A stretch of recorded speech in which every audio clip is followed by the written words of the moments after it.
a hablar, ¿verdad? Todo el tema de tratamiento de las infecciones, sobre todo, ¿sí? Vamos a ver todo el tema de los antimicrobianos. Dentro de los antimicrobianos tenemos a los antibióticos, ¿sí? Los quimioterápicos, que vamos a ver las diferencias. Tenemos a medicamentos antimicrobianos, que son útiles para tratamientos de infecciones eh, producidas por hongos, como los antifúngicos, los virus, los antivirales, entre otras cosas. Cuando nosotros hablamos de antimicrobiano, englobamos a todos, no nos referimos solo a las bacterias. Si ustedes en algún momento no están seguros de lo que van a decir, o de no saben si es un antibiótico, si es un quimioterápico, diciendo la palabra antimicrobiano es como que queda todo englobado. Bueno, les voy a compartir. Bueno, la infección odontogénica.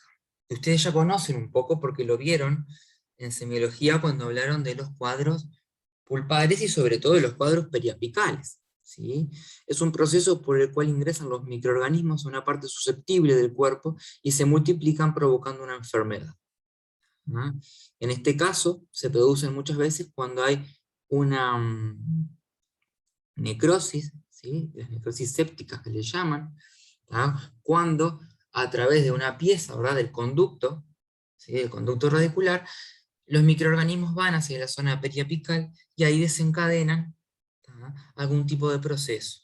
¿Sí? Puede ser un proceso agudo, que empieza con una periodontitis aguda, y después va cambiando, ese cuadro puede ir progresando o no, ¿sí? Pero muchas veces puede progresar hasta llegar a generar una celulitis. ¿Sí? Ustedes ya vieron todo eso en semiología, o patología, no me acuerdo, hace patología creo que era, ¿no? Hablaron de celulitis, cuadros periapicales, etc. Sí. Ah, perfecto. Es endógena, ¿sí? Porque es producida por los... Muchas veces son microorganismos que están en equilibrio en la cavidad bucal, ¿sí? Pero al ir a un lugar, como es la zona del periápice, por ejemplo, donde ellos no están ahí, no es su hábitat común, es cuando se desencadenan las diferentes infecciones. Los microorganismos que muchas veces hacen el bien en cavidad bucal, cuando van a los lugares incorrectos, es cuando comienzan a producirse este tipo de infecciones, ¿sí? Esta disbiosis. Biológicamente dinámica, ¿sí? Y mixta con predominio de anaerobios. Biológicamente dinámica porque va cambiando. Ustedes saben que al principio en las infecciones predominan sobre todo gram positivos, algunos aerobios, pero a medida que va pasando el tiempo y se va haciendo una infección más profunda, comienza, ¿sí?, a predominar los anaerobios y gram negativos, que son más patógenos. ¿Sí? Muy bien. Mayor frecuencia se encuentra en el absceso periapical, en un 25%, la pericoronaritis, ¿sí?, sobre todo por la erupción de un tercer molar, y los abscesos periodontales en un 7%. Bueno, ya desde hace muchos años, ¿sí?, miles de años, se sabe que donde hay pus hay que evacuarlo. ¿Por qué traigo esta imagen y me voy a detener acá? Ustedes lo que tienen que tener claro es que el tratamiento con antimicrobianos es un tratamiento coadyuvante de la infección. ¿Qué quiere decir que sea coadyuvante? Que no es el principal tratamiento. Exacto, no es el principal tratamiento. ¿Cuál va a ser el principal tratamiento en odontología? El El tratamiento drenaje. local. Exactamente, muy bien. Tratamiento local. Entonces, es fundamental que cuando ustedes ven algo de este tipo, ¿sí?, cuando hay algún proceso periapical, cuando hay pus, cuando hay algún tipo de absceso, una celulitis, no indiquen solo el antimicrobiano. Porque ¿quién va a resolver la infección? ¿El antibiótico, el antimicrobiano o uno mismo, las defensas del huésped?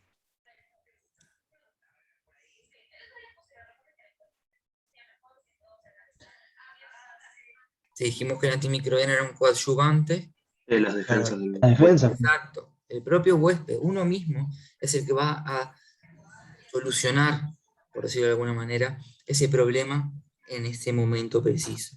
¿Tá? Después vamos a ver si vamos a indicar el antimicrobiano o no. Pero ustedes tienen que realizar las maniobras locales. Eso se lo tienen que grabar porque es fundamental. ¿Ah?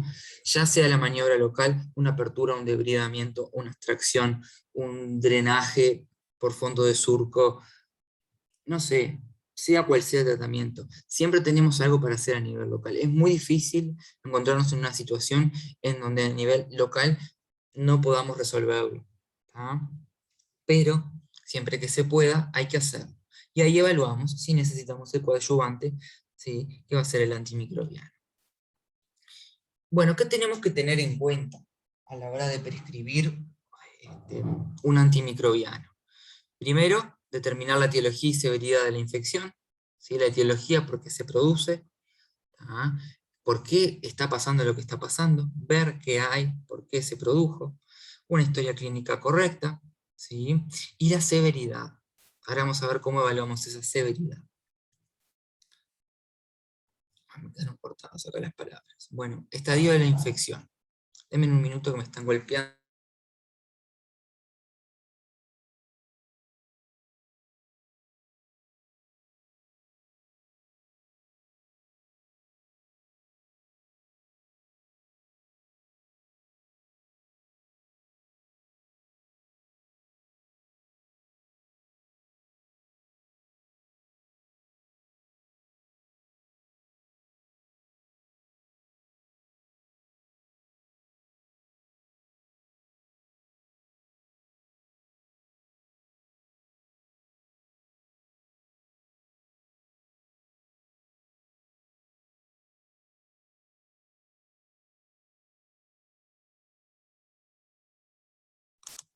Disculpen que era la hora posible. Bueno, hay que determinar el inicio del cuadro y comparar con el cuadro actual. Eso es fundamental, ¿sí? Que cuando llega el paciente, ustedes lo primero que hacen es preguntarle, bueno, ¿hace cuánto que usted está así? ¿Sí? Em, es fundamental indagar, ¿verdad?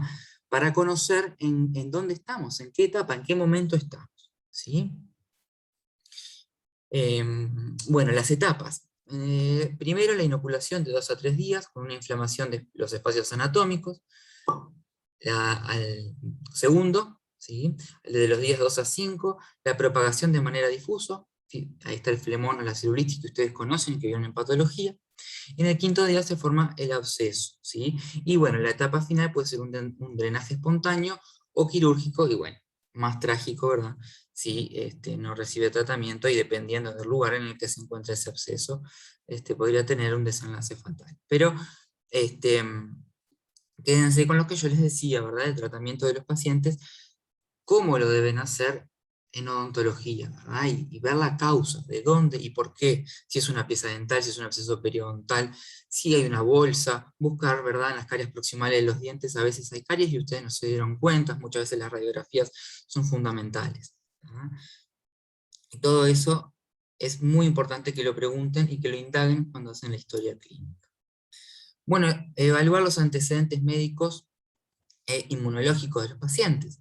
¿Sí? Los pacientes diabéticos, cuando consumen corticoides, que son inmunodeprimidos, alcohólicos, con malnutrición, ¿verdad? Un paciente que esté cursando algún tipo de cáncer, o la inmunocompetencia. ¿Sí? Eso muchas veces nos puede llevar a tener algún tipo de conducta a la hora de prescripción para elegir entre un bactericida o un bacteriostático, que ahora vamos a ver. Ustedes ya saben porque lo han visto, pero ahora lo vamos a definir un poco mejor.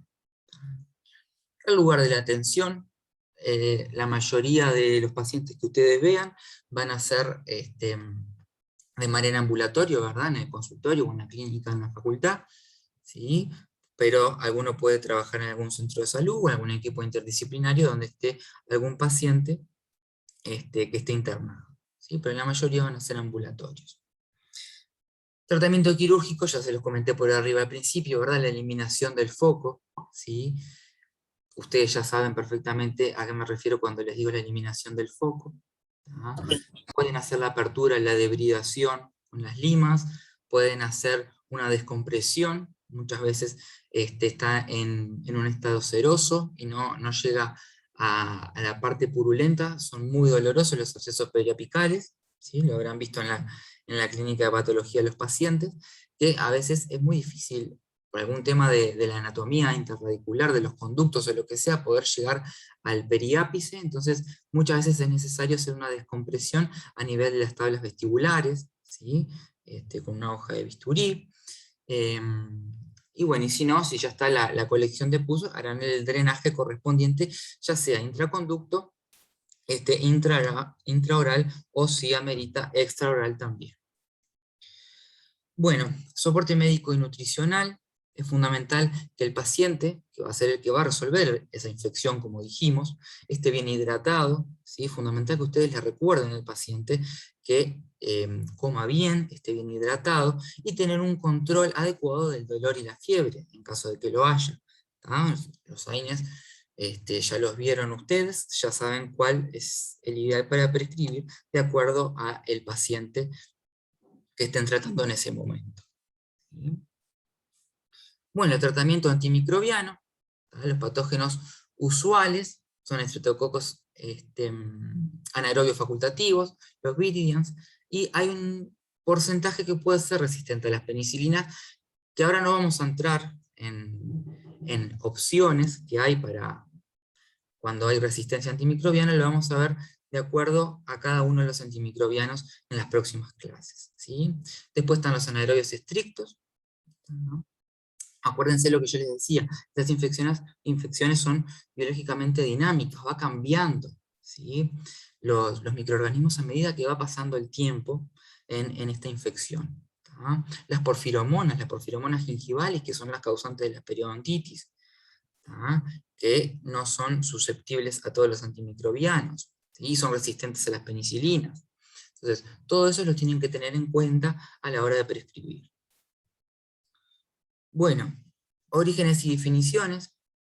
Hablamos de los antibióticos cuando tienen un origen natural, ¿sí? Como las penicilinas, por ejemplo. Los quimioterápicos, como las sulfas, ¿sí? Que las vamos a ver más adelante, o las quinolonas. Y el antimicrobiano, como les comentaba al principio, que engloba, o podríamos referirnos a la mayoría de estos fármacos que tienen propiedades para matar o inhibir el crecimiento de los microorganismos. Bueno, ¿cómo vamos a clasificarlos? Según su estructura química, según el mecanismo de acción, si son bactericidas o bacteriostáticos, ¿sí? Acuérdense que los bactericidas son los que matan, ¿sí? Y los bacteriostáticos los que inhiben el crecimiento, y según el espectro de actividad, ¿sí? Lo podemos clasificar en espectro reducido, espectro ampliado o amplio espectro.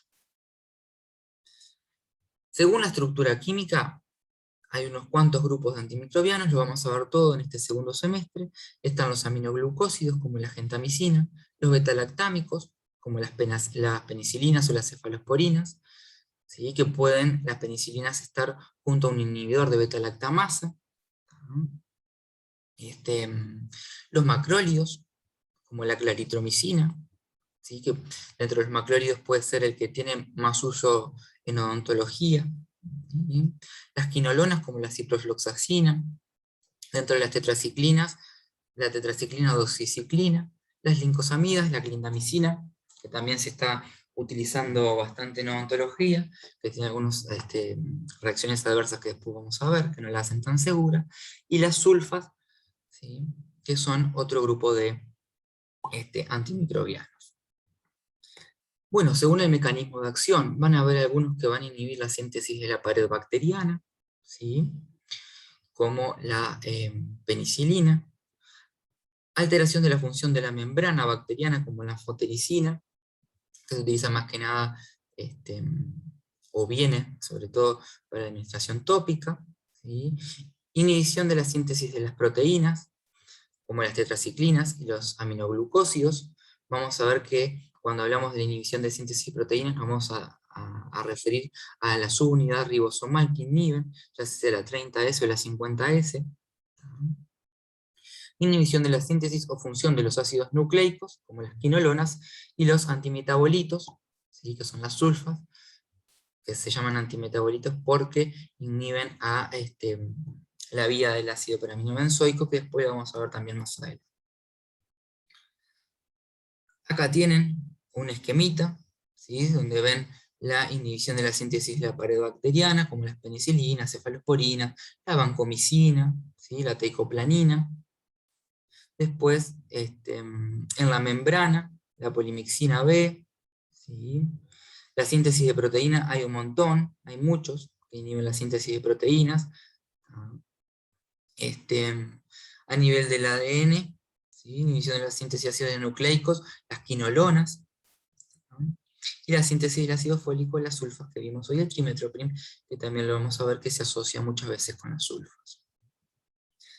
Esto les muestra lo mismo, es un esquemita un poco más lindo nada más, pero les diferencia acá, por ejemplo, la subunidad, ¿verdad? Subunidad 50S, ¿sí? Como la clindamicina, eritromicina, que ahora actualmente no está más en nuestro país, si mal no recuerdo.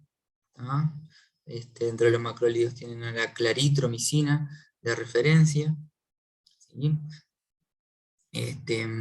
La subunidad 30S, como las tetraciclinas, que ustedes las conocen, ya han hablado de las tetraciclinas, me imagino,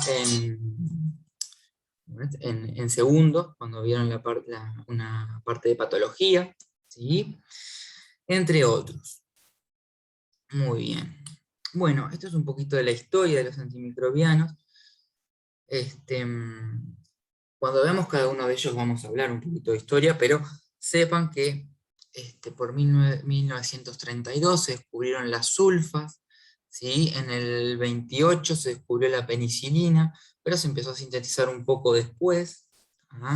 Fleming fue el que la descubrió, la penicilina, que actualmente sigue siendo uno de los antimicrobianos, ¿sí? Es un antibiótico, ¿sí? Para decirlo correctamente, que es el que más utilizamos en odontología, como decir, el que es el caballito de batalla a la hora de la prescripción, ¿sí? Nosotros prescribimos la mayoría de las veces de manera empírica, ¿sí? Sin hacer ningún cultivo.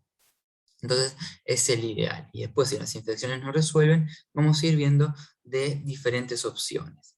O si el paciente es alérgico, por supuesto. Hay antimicrobianos que fueron descubiertos más adelante, ¿sí? Como las quinolonas, después las fluoroquinolonas, pero que hoy en día también han generado mucha resistencia. Bueno, ya hablamos que era bacteriostático bactericida. Los bacteriostáticos inhiben el crecimiento y la multiplicación, los bactericidas destruyen, ¿sí? Tienen un efecto letal, matan a la bacteria. Y con respecto a ellos, no mucho más. La mayoría de los bacteriostáticos quizás actúen a nivel de la inhibición de la síntesis de proteínas de las subunidades ribosomales, ¿sí? Creo que eso se los puse por algún lado en las diapositivas. Los antimicrobianos bacteriostáticos requieren concentraciones inhibitorias más bajas que los bactericidas, y ahora vamos a hablar un poquito más de eso. En los bactericidas hay poca diferencia entre las concentraciones inhibitorias y bactericidas muchas veces. Y los antimicrobianos que alteran la pared bacteriana por lo general son bactericidas, y los que inhiben la síntesis de proteínas por lo general son bacteriostáticos. No que sea una regla estricta, pero es como ocurre la mayoría de las veces. Bueno, con respecto al espectro de acción de los antimicrobianos. Están los que son de espectro reducido, actúan selectivamente sobre alguna especie o cepa de microorganismos. Están las penicilinas G, que es básicamente selectiva sobre las bacterias gram positivas, por ejemplo. ¿Sí? La penicilina G es una penicilina natural. Y después están los de amplio espectro, que son los que tienen una actividad sobre un rango muy amplio de especies patógenas de microorganismos. ¿Sí? Actúan, por ejemplo, sobre gram positivos, gram negativos, aerobios e anaerobios. Eso es un antibiótico o un antimicrobiano de amplio espectro. ¿Sí? Bueno, les traje un poco de estas imágenes para que vean. Hay muchas campañas actualmente en diferentes países, ¿sí? En España, en Colombia, la Organización Mundial de la Salud, hacen mucho hincapié, ¿sí? En el uso racional de los antibióticos. ¿Sí? ¿Por qué? Porque la Organización Mundial de la Salud estima que si se sigue con el mal uso de los antimicrobianos, para el año 2050 no va a haber antimicrobianos efectivos para el tratamiento de las infecciones, ¿sí?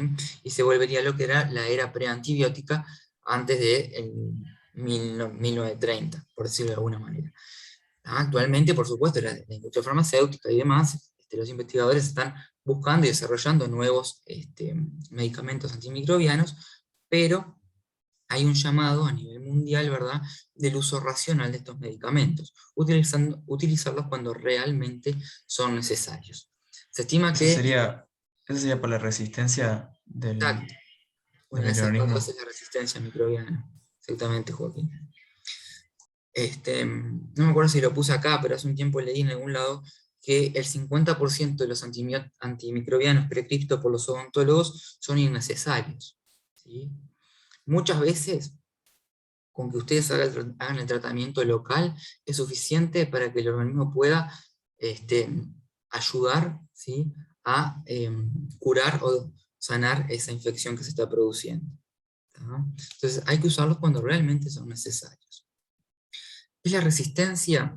La definición según la Organización Mundial de la Salud es un fenómeno por el cual un microorganismo deja de ser afectado por un antimicrobiano al que anteriormente era sensible. ¿Sí?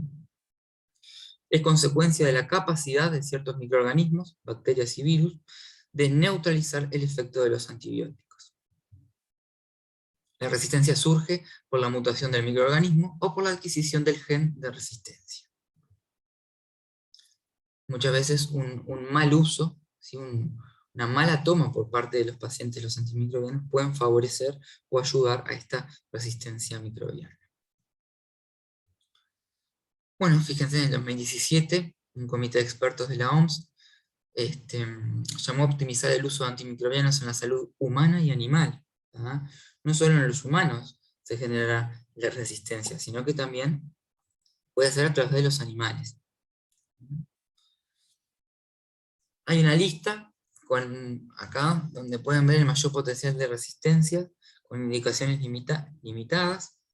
En el primer grupo están las quinolonas, las fluorquinolonas, ¿sí? Después seguido por las cefalosporinas de tercera generación. Hace un tiempo que quisieron como introducir en la odontología el cefdinir, si mal no recuerdo, es la cefalosporina de tercera generación, pero bueno, no tuvo mucho éxito. Bueno, algunos macrólidos, ¿sí? Glucopéptidos, algunos antipseudomonas que no los utilizamos nosotros, los carbapenems tampoco, y los penems tampoco, son más que nada de uso intrahospitalario, ¿sí?, más de orden médico. Bueno, la resistencia bacteriana va a depender, por supuesto, del antimicrobiano, el efecto que tiene ese antimicrobiano y el sitio de acción. Van a ver, a lo largo que vayamos describiendo cada una de las familias, vamos a ver cuáles han generado más resistencias y cuáles no, y por qué. ¿Por qué se puede dar esa resistencia bacteriana? Bueno, porque el antimicrobiano no llega al sitio de acción, por una inactivación del antimicrobiano, por alguna enzima bacteriana. Eso lo van a ver en microbiología. En microbiología van a ver una clase entera de resistencia, ¿sí? Alteración estructural del sitio de acción del medicamento. Alguna bacteria puede alterar a nivel estructural el sitio donde actúa el antimicrobiano. Mecanismos que permiten explicar el desarrollo de la resistencia. Bueno, hay enzimas que destruyen el antimicrobiano, como la beta-lactamasa, ustedes ya la conocen, ¿sí? Después vamos a ver dónde es que actúa la beta-lactamasa y por qué, ¿sí?, y qué es lo que hace. Disminución de la permeabilidad de la membrana al antimicrobiano, microorganismos con alteraciones estructurales que impiden la interacción del fármaco con el receptor, ¿sí?, a nivel de microorganismos, por supuesto, y el microorganismo que utilicen vías metabólicas alternas para el crecimiento y multiplicación, evitando los efectos del antimicrobiano. ¿No? ¿Qué pasa a veces con las sulfas eso? Después lo vamos a ver más adelante. Muy bien. Esto ya lo hablamos que era bactericida, que era bacteriostático, y les recalqué bastante el tema de que son coadyuvantes en resolución de la infección odontogénica. ¿Sí? Bueno, esto es un una lista de supervisión del uso apropiado. Primero, el cuadro clínico. ¿Tiene indicación de antimicrobiano? Eso es lo que ustedes tienen que evaluar cuando el paciente viene a la consulta y abre la boca. ¿Sí? Se obtuvieron muestras, cultivaron y examinaron. Por lo general, no se toman muestras en odontología, a no ser que sea alguna infección un poco particular o que no resuelva con el tratamiento empírico y haya que hacer un cultivo para ver qué tipo de antimicrobiano es el que es eficaz para la infección y para el microorganismo que hay en ese momento. Pero por lo general prescribimos de manera empírica. ¿Sí? ¿Qué microorganismos son más probables de causar la infección? Esto es lo que yo les comentaba al principio. Nosotros ya conocemos cuáles son los microorganismos que hay en cavidad bucal. ¿Tá? Los ven a todos en microbiología. Entonces, ya saben si son gram positivos, gram negativos, aerobios o anaerobios. Entonces, a la hora de prescribir, eso es lo que van a tener en cuenta. ¿Sí? ¿Cuál es el agente más eficaz y seguro para ese paciente? Eso también hay que tenerlo en cuenta. Cada paciente a veces están tomando determinados medicamentos o tienen determinadas características que lo que para un paciente es eficaz y sobre todo seguro, para el otro no lo es. Entonces hay que individualizar la terapéutica. ¿Pueden estar indicada una asociación de antimicrobianos? Y a veces sí. Ustedes saben que para el tratamiento de las periodontitis agresivas, ¿sí? Donde hay determinados microorganismos, como las Porphyromonas gingivalis, es necesario la combinación de una penicilina, ¿ah? Con un metronidazol, por ejemplo, por el espectro de acción. En el hospedador hay que considerar aspectos específicos, bueno, eso lo evaluarán ustedes en el momento. ¿Cuál es la mejor vía de administración? Y por lo general, nosotros utilizamos la vía enteral oral. ¿Cuál es la dosis adecuada? Una vez conocido el antibiograma, en caso de que se haya hecho, ¿es necesario modificar el tratamiento inicial? A veces, lo que prescribimos de manera empírica, hay que modificarlo sobre la marcha. ¿Sí? ¿Cuál es la duración óptima de tratamiento? Bueno, eso también hay que tenerlo en cuenta. A veces está un poco discutido. Algunos dicen que para los bactericidas como la amoxicilina, con 5 días para el tratamiento de infecciones odontogénicas es correcto, entre 5 o 7 días. ¿Sí? Para los bacteriostáticos, ¿no? Como la clindamicina, algunos dicen que es necesario 7 días, ¿no? Pero eso, cuando veamos cada uno de los antimicrobianos, vamos a ir describiendo el tiempo. Bueno, otro tema que me imagino que han visto en patología, que les deben haber hablado, es el tema de la profilaxis antibiótica. ¿No? ¿Cuándo hay que hacerla? Ahora vamos a ver. ¿No? Pero es sobre todo en intervenciones con riesgo elevados de infección. A las intervenciones de baja probabilidad de infección, pero que supondría un riesgo importante para el paciente, ya sea por la cirugía que ustedes van a realizar, o mismo por el paciente. Yo no me acuerdo si en este teórico les puse cuándo hay que hacerla, si no se los doy, lo damos en el de penicilina. Pero hay determinados pacientes, comorbilidades, ¿sí? Que indican o es necesario, ¿sí? hacer la profilaxis antibiótica antes de realizar un procedimiento odontológico invasivo, como sea una extracción, un raspado realizado, o inclusive muchas veces un detartraje. ¿No? Bueno, definiciones: profilaxis antimicrobiana. Profilaxis antimicrobiana prolongada, que es cuando el procedimiento es muy largo y hay que dar una dosis de refuerzo. Y el tratamiento antimicrobiano, que en realidad no es una profilaxis. Hay pacientes que no necesitan profilaxis, pero sí se les indica un tratamiento antimicrobiano, ¿verdad? Por ejemplo, que tomen amoxicilina 500 miligramos cada 8 horas por 5 días. ¿Por qué? Porque se realizó un determinado procedimiento, por ejemplo la implantación de un cuerpo extraño, como es un implante dental, que la evidencia dice que aumenta la tasa de éxito cuando se prescriben los antimicrobianos. ¿Ah? En ese caso es un tratamiento. Hay que diferenciar bien lo que es una profilaxis antimicrobiana de un tratamiento. ¿Ah? Hoy en día, Profe, sí, eso, el tratamiento antimicrobiano sería igual, o sea, posterior al tratamiento quirúrgico, ¿no? por ejemplo, sí, es un tratamiento, no sé, supónganse que hicieron la cirugía de los 4 terceros molares retenidos, estuvieron mucho tiempo con el colgajo abierto, estuvieron trabajando sobre hueso, ustedes tienen las sospechas de que puede haber una sobreinfección, por ejemplo, bueno, en ese caso se podría indicar el tratamiento antimicrobiano, ¿sí? Recuerden que hoy en día ya no se hace más profilaxis antimicrobiana en los pacientes diabéticos que estén controlados, ¿sí? O en los pacientes que hayan tenido fiebre reumática sin secuelas a nivel de corazón. ¿Ah? Después yo les voy a traer bien las especificaciones correctas de la ADA donde se hace la profilaxis antimicrobiana. No me acuerdo si se los puse por acá, no me acuerdo, creo que no. Pero se los subo a Eva. Bueno, los regímenes para las profilaxis antimicrobianas. Va a depender del antimicrobiano, pero puede ser, por ejemplo, amoxicilina 2 gramos por vía oral 1 hora antes, la clindamicina 600 miligramos por vía oral 1 hora antes del procedimiento, y la acitromicina o claritromicina 500 miligramos por vía oral 1 hora antes. ¿Sí? Esa es como se hace la profilaxis antimicrobiana. Bueno, el uso empírico de los antimicrobianos en infecciones odontogénicas, según el tipo de infección reciente, primeros 3 días, bueno, feniticilina, amoxicilina, clindamicina o cefradina, que es una cefalosporina. ¿Tá? Si no mejora de 24 a 36 horas, capaz que 24 es ser como muy optimista, podríamos decir de un poquito más, de 36 en adelante, porque tengan en cuenta que cuando ustedes prescriben y el paciente comienza a tomar el antimicrobiano, tienen que darle por lo menos 24 horas, algunos dicen un poco más, para que el antimicrobiano comience a hacer su efecto y que ustedes los puedan notar, ¿verdad?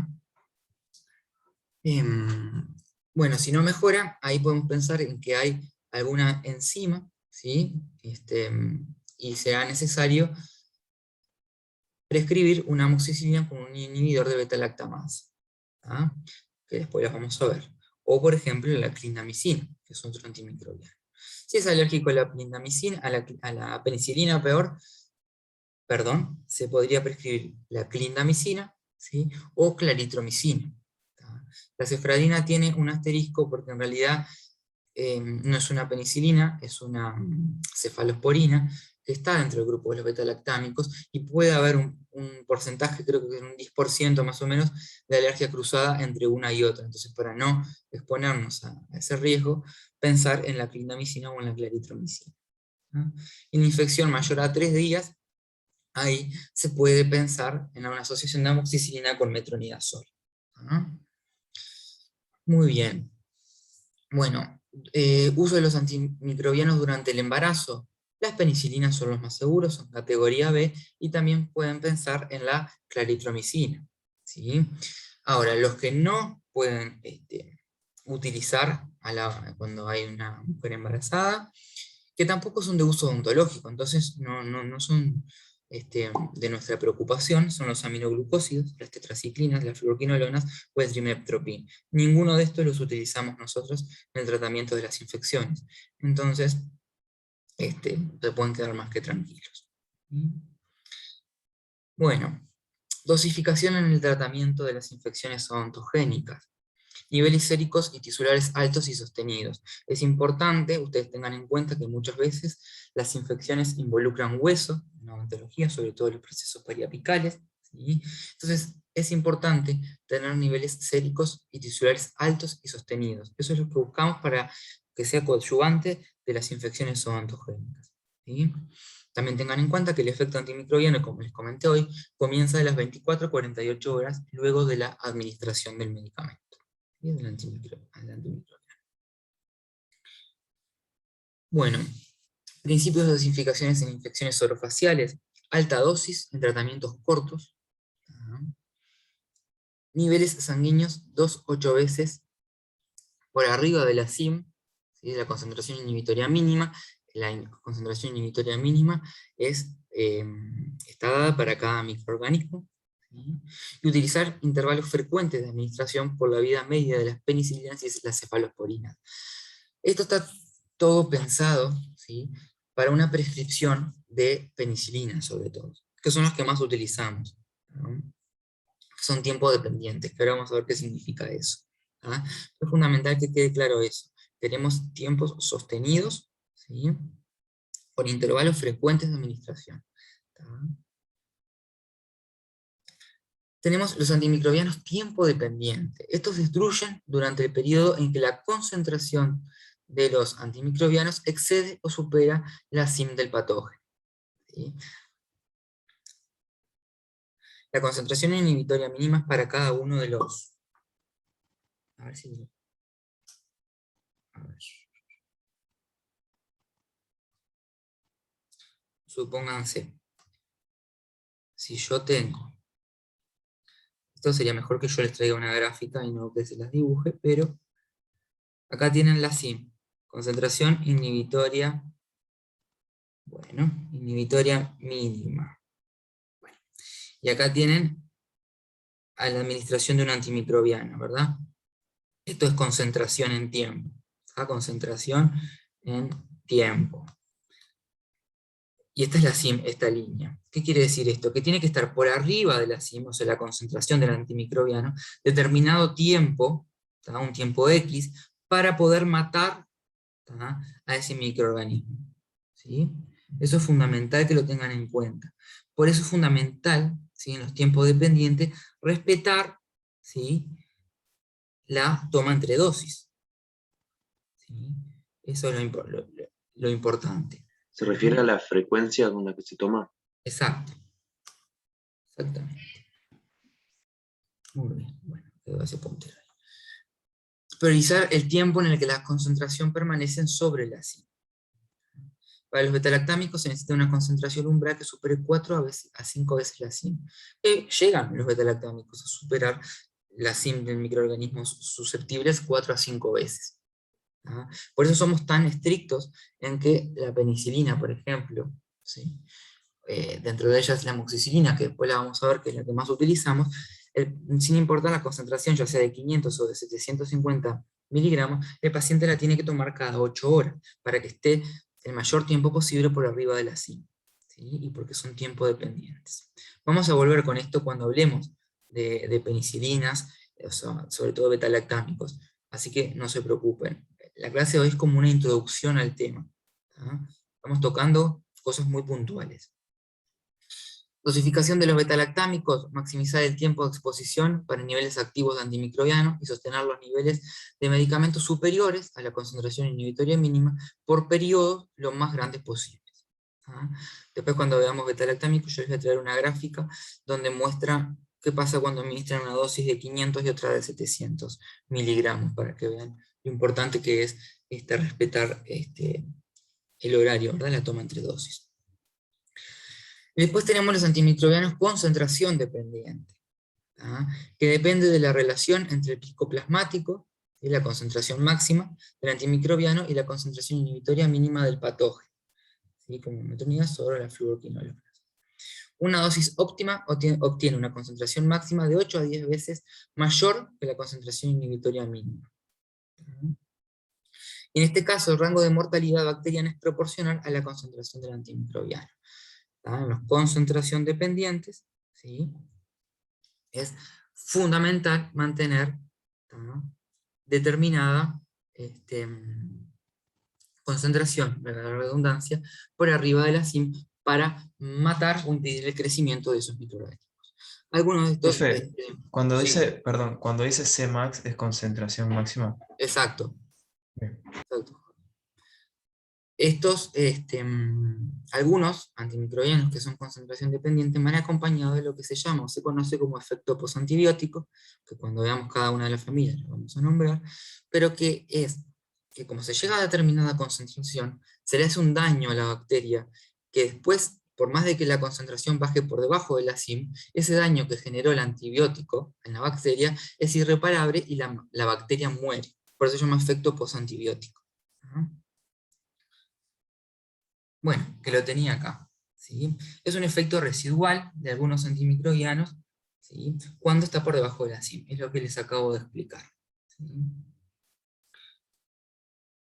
Y bueno, la selección del antimicrobiano, ¿sí?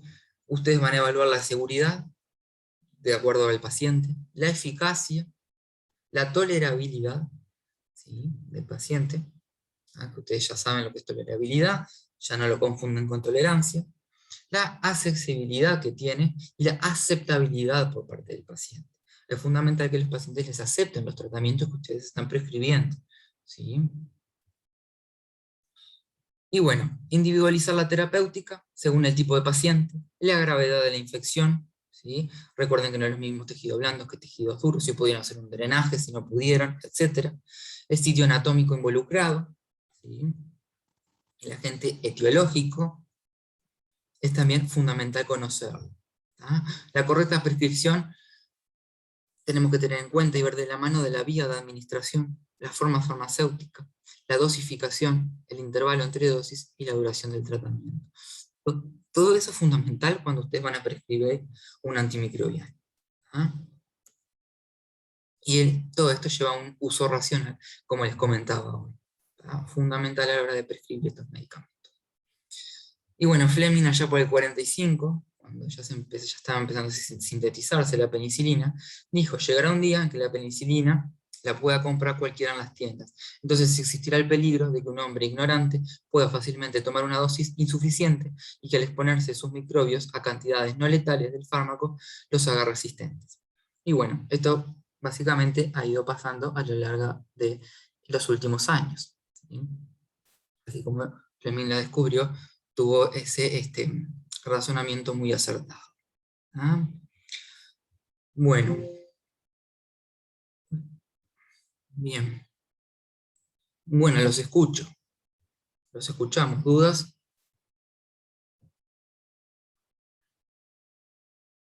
Bueno, ya aprovecho también, ya que ahora que saqué el compartir pantalla, lo veo. Ahí le damos la bienvenida a Juan Pablo García. Él es el profesor adjunto de la cátedra. Va a estar a partir de ahora con nosotros. Y bueno, Juan Pablo, bienvenido. Gracias, Martín. Hola, Camila. Todos los ¿Cómo? aportes, Juan Pablo, vos no te vi que Bienvenido, estabas. Juan Pablo. Gracias. Todos los aportes, Juan Pablo, habla. O sea, nosotros somos muy de cortarnos y hablar durante las clases, interrumpirnos el uno del otro, así que no sientas vergüenza.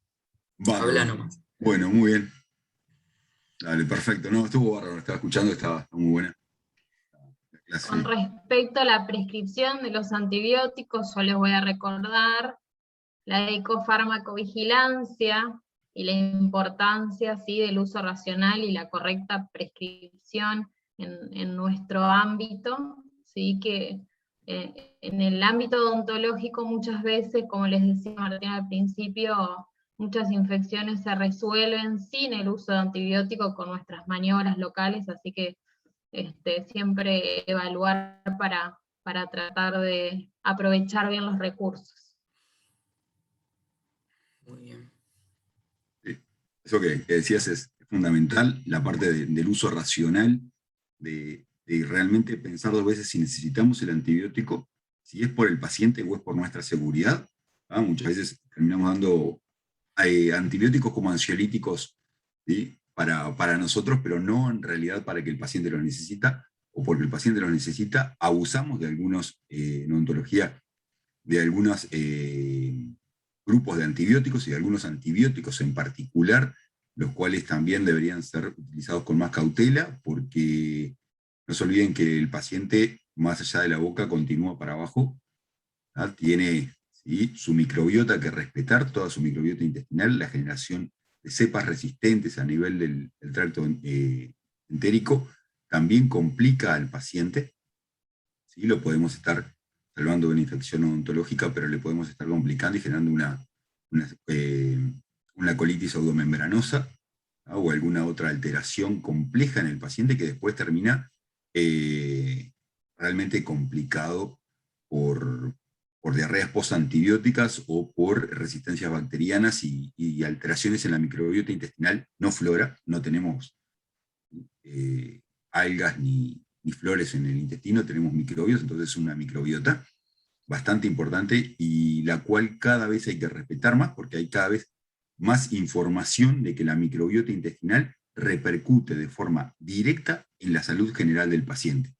Es decir, desde se le está vinculando, hasta desde estados emocionales vinculados a la microbiota, a infartos de miocardio, es decir, a un montón de otras alteraciones, incluso hasta caries, y con modulación de microbiota intestinal. Entonces, hay que ser un poco más respetuoso teniendo en cuenta la posibilidad de la no prescripción de antibióticos o administrar los necesarios durante el menor tiempo posible. Si no, volvemos a la era preantibiótica, pero más complicado porque con bacterias mucho más inteligentes. Y que se generen nuevos antibióticos no quiere decir que lo mismo sean accesibles, como decía Martín, ¿no? Sino que lo que actualmente tenemos bueno, bonito y barato va a dejar de existir por medicamentos extremadamente caros que van a dificultar la accesibilidad en general.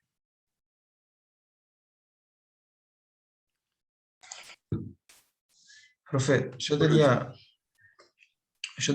una consulta que me había quedado en cuanto al efecto post-antibiótico del que habíamos hablado recién, si es solo en los de concentración dependiente o es en los dos, si también en los tiempos dependientes estaba. Es sobre todo en la concentración dependiente. Yo no me acuerdo, ay, ahora capaz que vos te acordaste, Juan Pablo, no me acuerdo si había uno de estos betalactámicos que, no me acuerdo si era un carbapenem o había alguno de ellos que tenía un efecto posantibiótico. Yo lo había leído alguna vez, pero no me acuerdo, tendría que volver a buscarlo. No me acuerdo si era un Sí, imipenem o alguno de esos. alguno de ellos puede tener algún efecto también, pero es decir, no son los de resorte odontológico. Claro, no se utilizan. No se utilizan. Algunas de las posibilidades que tenemos también en el manejo del antibiótico es la forma farmacéutica. ¿Sí? Por ejemplo, es decir, en el caso el manejo de la forma farmacéutica no solamente permite la facilidad de dosificación, por ejemplo, con la claritromicina, ¿sí? que puede ser de utilidad en tejidos blandos, infecciones de tejidos blandos, en las cuales la liberación inmediata no garantiza, es decir, lo mismo que la liberación prolongada, o sea, que el UD, el manejo más efectivo está dado por la forma farmacéutica y no solamente por el antibiótico, porque logramos concentraciones más estables por arriba de la CIM durante más tiempo.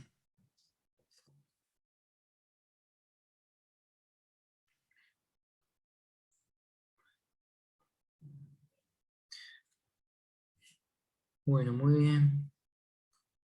Yo quedé Bien, con una duda. pregunten. Para el tratamiento de la periodontitis agresiva, habías dicho que se podía combinar penicilina y no entendí qué era lo otro. Para alguna periodontitis agresiva, lo que se combina es la amoxicilina, ¿sí? Que es una aminopenicilina, con el metronidazol. ¿Tá? Ah, está, amoxicilina. Exacto, es amoxi Bien, con metro, lo que están bien, usando en gracias. periodoncia.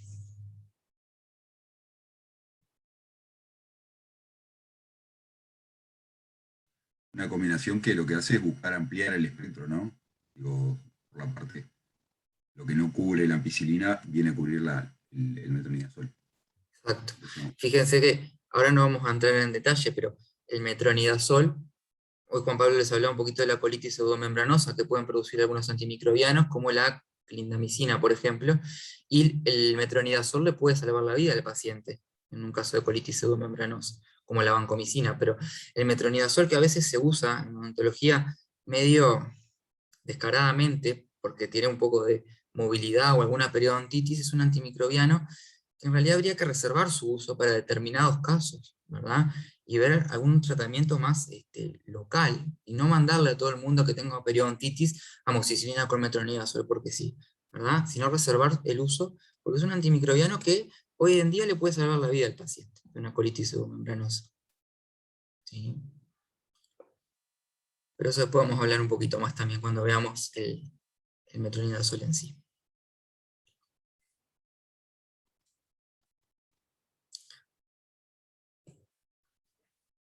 Bueno, ¿alguna otra pregunta? ¿Algo que quieran decir? Por mi parte no. Bueno, muy bien.